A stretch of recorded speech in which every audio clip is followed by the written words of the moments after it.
Venezuela en llamas, mientras la OEA hace lo que mejor sabe hacer. Nada. ¿Realmente Venezuela tiene esperanza? Veámoslo. La OEA nos dio un nuevo capítulo más de toda su incapacidad. Y no solo ellos, sino también un capítulo más de hipocresía. Estamos hablando de la llamada reserva moral, los justicieros. Hablamos del gobierno de Petro, Sheinbaum y AMLO en México y Colombia respectivamente. Donde todos ellos que tanto criticaban a Bukele, que los pobres guaguitas, los pobres angelitos de la mala salvatrucha, ahora se quedan callados ante una verdadera tiranía que no es apoyada por el pueblo. Estamos hablando de Venezuela y de Maduro. Pero bueno, si no te esperabas esto, hablamos de la hipocresía de estos o la incapacidad de la OEA, entonces, amigo, déjame decirte que eres tan ingenuo como Lamine Yamal con su novia. El pueblo venezolano vivió unas esperanzadoras y bellas épocas a su modo. No solo su selección, ahora sí, parece que irá a un mundial. Y no hablamos de béisbol, sino de fútbol. Realmente parecía que Maduro estaba negociando su salida con Estados Unidos y así poder tener su final feliz viviendo en riqueza en algún país árabe, al igual que otros dictadores africanos del pasado. Pero no, realmente nos tomó el pelo a todos. Venezuela vivió el fraude electoral más palpable y obvio de la historia. En ese sentido, el presente video va a indagar el por qué la OEA es tan inútil, no solo viendo el caso de Venezuela, sino nos vamos a adentrar aún más en la historia, en sus orígenes, en su propio funcionamiento y estructura para poder revelar las causas y orígenes de este desastre. Y en segundo lugar, vamos a explicar a grandes rasgos qué posibilidades tendría el pueblo venezolano. Hablamos de nuestros amigos, los chamos, para ahora sí liberarse del tirano de Maduro. Y lo haremos analizando geopolíticamente los intereses tanto de las grandes potencias como Estados Unidos, China y Rusia, como también de los vecinos, Colombia, Brasil y México, que parece que han sido muy hipócritas en este caso. Pero primero vamos a ver el contexto que llevó a esta situación. Vamos a hablar de la última votación que pasó en la OEA y el desastre que sucedió. La hipocresía de la izquierda en la OEA. Luego del fragante fraude electoral y tiranía del famoso super bigote, los países americanos de la región decidieron actuar mediante la OEA, algo que se veía inútil, pero es el único recurso que tenemos. La organización discutió una resolución para publicar las actas electorales de Venezuela, buscando transparencia en su régimen, donde las elecciones son tan reales como las promesas de Cristian Domínguez a Carla Tarazona. A la tía Lisa. Querida Lisa, al escribir esto estoy triste. Las elecciones las ganó nuevamente. Hermoso presidente Nicolás Maduro. Todos amamos a Maduro y a su lucha por la revolución, mamá huevo. Con amor, chamita. Pero oh sorpresa, los llamados gobiernos que según ellos representan la reserva moral de Latinoamérica, hablamos de los regímenes izquierdistas de Colombia, Bolivia, Brasil y México, decidieron abstenerse o simplemente no aparecer en la votación, como la muy azteca Claudia Sheinbaum. O ver como el muy digno y justiciero Petro, el más grande crítico de la mano dura de Bukele, que prefiere defender a capa y espada a los angelitos de los maras salvatrucha, en lugar de oponerse a una clara tiranía como la de Maduro. Aquí viene lo divertido y un poco triste. Estos mismos países que se autoproclaman paladines de la democracia y la justicia se quedaron callados en un momento crucial. Los muy dignos mostraron su verdadera cara. Hipocresía. Es que todos estos gobiernos izquierdistas, incluso también el mismo Estados Unidos, prefirieron quedarse callados, ambivalentes, en una zona gris y sin hacer nada.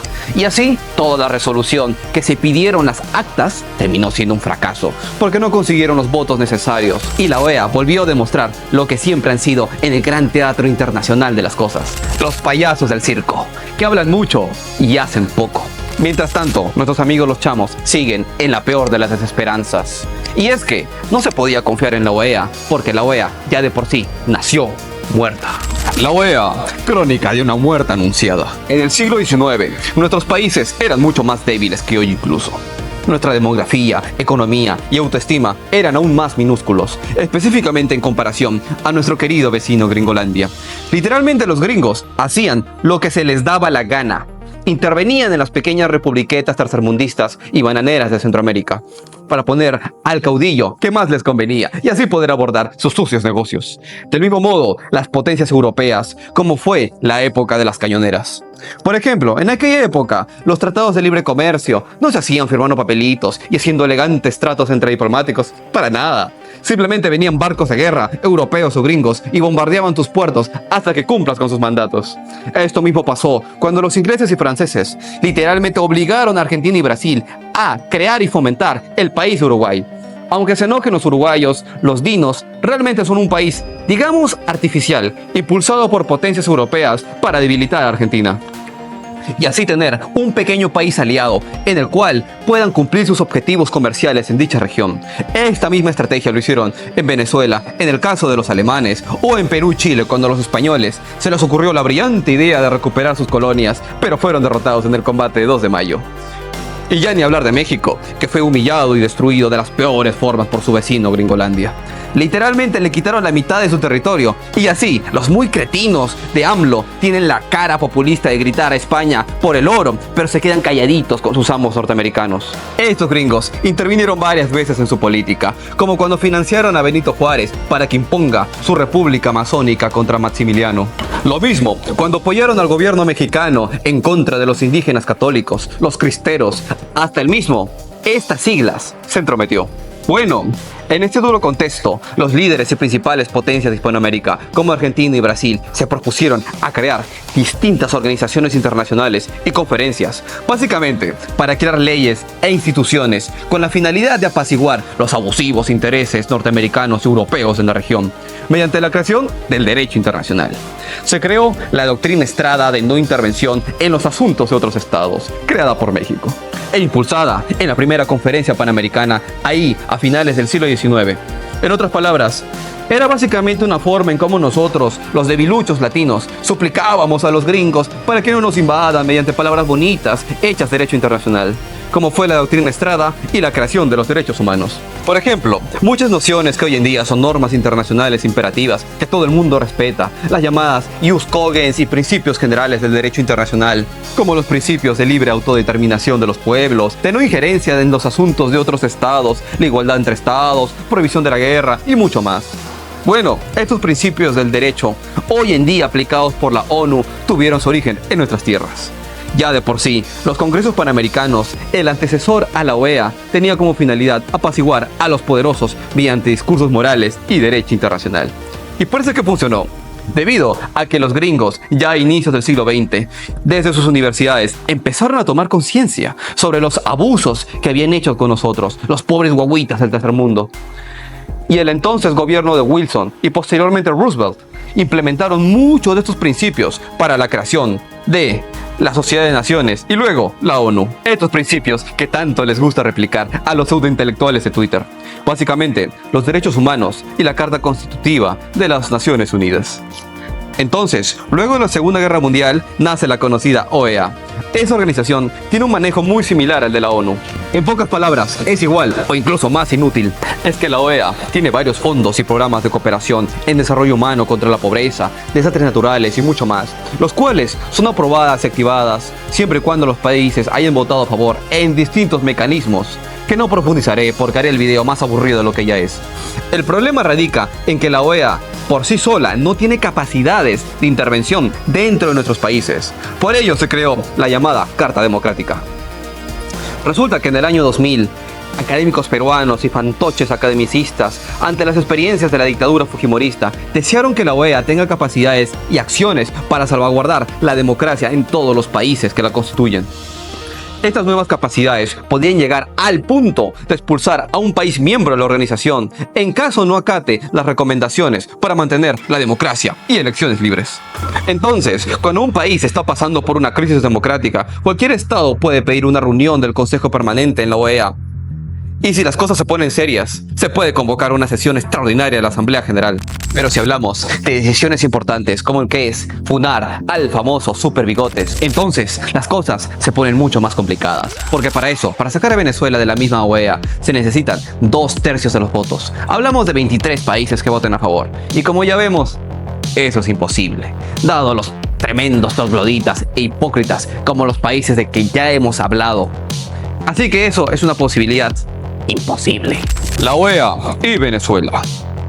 Lo que se vive hoy en día en Venezuela y la inutilidad de la OEA no es nada nuevo. Es literal como un reboot mal hecho de lo sucedido en 2016. Venezuela estaba, vaya sorpresa, en llamas bajo el gobierno de Nicolás Maduro. Elecciones libres suspendidas, estado de excepción, represión a la orden del día. Básicamente, un lunes cualquiera en Venezuela. Mientras tanto, la OEA se quedó viendo desde la tribuna sin mover un dedo con la Carta Democrática Interamericana, lo que le salió un montón de críticas. ¿Qué pasó? Pues la OEA no pudo ponerse de acuerdo, a pesar de que era obvio que la democracia en Venezuela estaba siendo destrozada. Los miembros de la OEA no lograron consenso para tomar medidas serias contra Maduro. La falta de unidad con algunos países siendo amiguitos del régimen venezolano, lo mismo de siempre, Nicaragua, Bolivia, Brasil y muchos más, dejaron la Carta Democrática como un papel con letras bonitas y escarcha, pero inútil. Y la burocracia, mamá. La OEA se movía a la velocidad de un caracol. Mientras los venezolanos sufrían, la organización se enredaba en papeleo y debates interminables, incapaz de reaccionar rápido en un proceso interminable que no profundizaré para no aburrirlos más. Además, los intereses geopolíticos y las influencias de potencias como Estados Unidos y sus rivales hicieron todo aún más complicado, bloqueando cualquier respuesta efectiva. En pocas palabras, la actuación de la OEA en Venezuela en 2016 fue un desastre de división interna, burocracia y presión externa, mostrando aún más sus debilidades. Así que, si la OEA quiere recuperar su credibilidad, me lo he puesto a pensar bastante en qué reformas estructurales podría hacer la OEA para mejorar y ahora sí ser eficiente. Pero al final he llegado a la conclusión que lo mejor que podría hacer la OEA es desaparecer y volverse a crear, pero ahora sí, bien hecha. Es que la OEA, en lugar de preocuparse por los temas más importantes, en la realidad, muchos de sus trabajadores, burócratas, académicos y expertos están manejados y liderados por lobbies. Lobbies que vienen de la guita, del dinero, de muchas ONGs, tanto gringas como europeas, que según ellos se preocupan en los temas más fundamentales de Latinoamérica.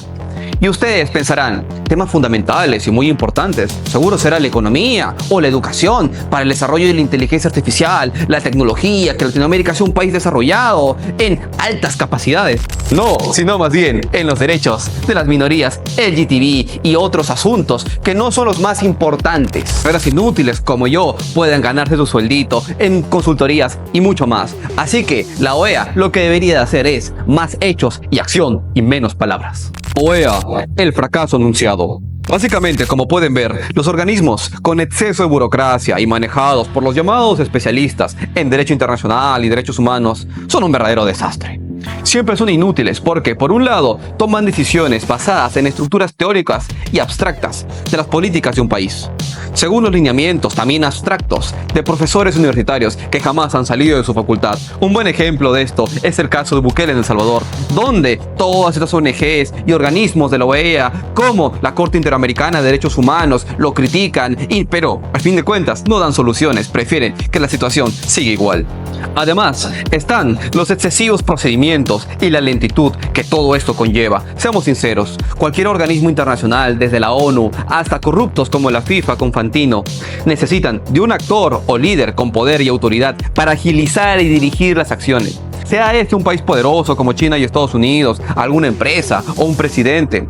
Aunque no lo crean, la ONU funciona un poco mejor que la OEA. Y bien, en teoría para la ONU, todos los estados son iguales según su carta constitutiva, pero eso es puro cuento. Las decisiones más importantes siempre las maneja el Consejo de Seguridad, específicamente los 5 miembros permanentes, que ellos tienen la posibilidad de vetar cualquier decisión, así que estos 5 países simplemente hacen lo que se les da la gana.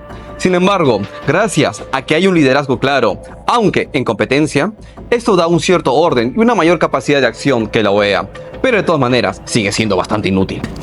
Literalmente pagamos sueldos millonarios a diplomáticos, tecnócratas y académicos para que estén ahí calentando el asiento o haciendo cosas que no tienen tanta retribución real dentro de la OEA. Ojo, no digo que estas profesiones sean inútiles, al contrario, son muy importantes. Solo que en el mundo real, las negociaciones país a país o fuera de la OEA y la ONU son mucho más efectivas. Entonces, ahora preguntémonos, ¿qué futuro le prepara a los pobres chamos que están esparcidos por todo el mundo? El futuro de Venezuela. Entonces, ahora seguro ustedes se preguntarán y dirán, entonces hay que aplicar efectivamente la Carta Democrática en el caso de Venezuela. Y preguntarán también, ahora sí, ¿eso tendrá efectividad y podrá liberar a los chamos? La respuesta es un rotundo no. Es que, como ya hemos visto, todos estos trogloditas de la izquierda justicialista jamás van a votar a favor. Entonces, ahora viene otra incógnita, otra solución que muchos están hablando. Hablamos de una intervención militar.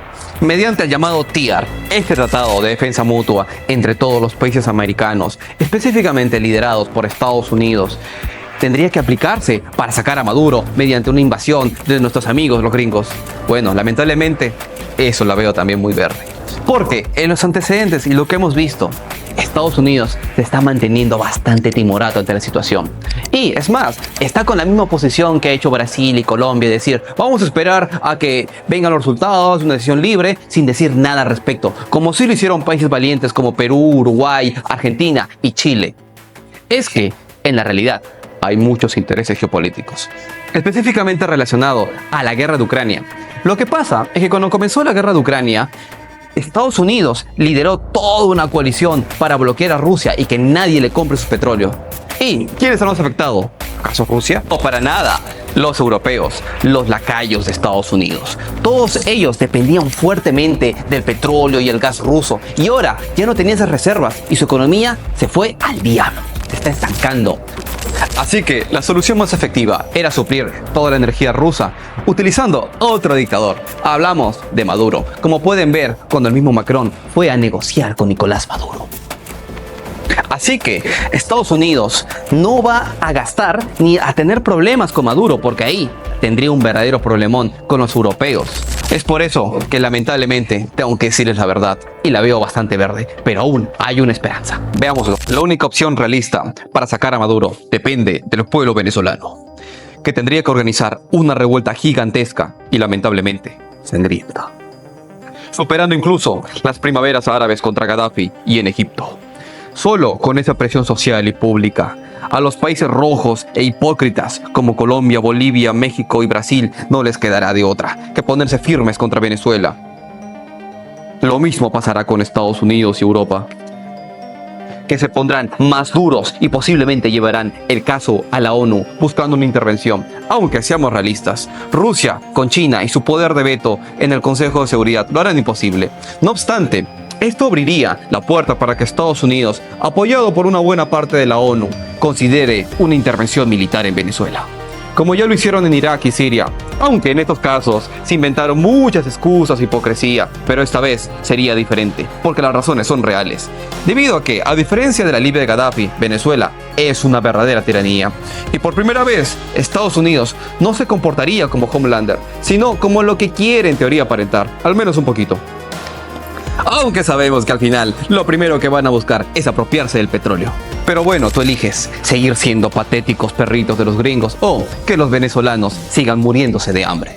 Pero bueno, para ser sinceros, yo creo que lo ideal sería que Estados Unidos no intervenga, sino más bien que nosotros lo hagamos solos. Hablamos de los países latinoamericanos, que al fin dejemos de ser adolescentes y esperar que otros siempre nos resuelvan las cosas e intervengan, sean las potencias europeas o los gringos que tanto se creen superiores a nosotros. No, ahora sí deberíamos de tomar las riendas en el asunto y los únicos que deberían intervenir tanto políticamente como también militarmente, lo ideal sería que seamos nosotros, que Brasil, México, Colombia, Perú, Argentina, Chile y todos se reúnan y hagan su propia OTAN para intervenir y poner orden contra la terrible tiranía de Venezuela. Y ya no más seguir siendo los eternos debiluchos que siempre se escudan con palabras bonitas, derechos humanos, crear la OEA, en lugar de resolver los asuntos de las maneras reales y pragmáticas, como sí lo hacen los poderosos, como Rusia, China, Estados Unidos y todos los países que llegaron a ser potencias. Así que